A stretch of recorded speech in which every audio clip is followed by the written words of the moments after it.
बिस्मिल्लाहिर्रहमानिर्रहीम अस्सलाम वालेकुम। की हाल है जी? ठीक हो? उम्मीद करना सारे ठीक हो गए। ਜਿਹੜੇ बीमार ने दुआ करते अल्लाह ताला उन्होंने शफा देवे। आया सी अपने नायका नाल ते उन्होंने उतारिया हरम पाक ते उत्थे गड्डी तो नहीं खड़ा सकते छड़ के मैं वापस आ गया सी ते थोड़े दूर आके मैं कार पार्किंग लाई है तो बजरिया बस जावांगा ते सलाह है कि मगरब उत्थे हरम पाक बना जाके आ जी।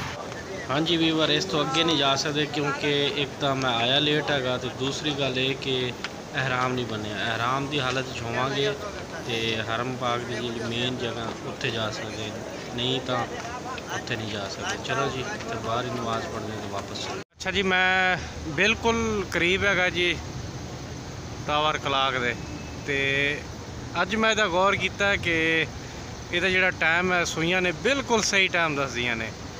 अगे मुरे वास्ते आते सी लेकिन इन्ना टाइम नहीं होंदा सी। अज मैं बड़ा सुकून नाल वीडियो बना रहा इत्थे ते टाइम हो गया जी 7:30 बजे तो इत्थे भी 7:30 हो रहे हैं जी। मगरब की नमाज़ पढ़ के तो वापस मैं आ गया सी ते हरम पाक की जी मेन यानी कि अल्लाह का घर है उत्थे नहीं जा सकते क्योंकि उत्थे सिर्फ जो उमरा करता उन्होंने इजाज़त होती है।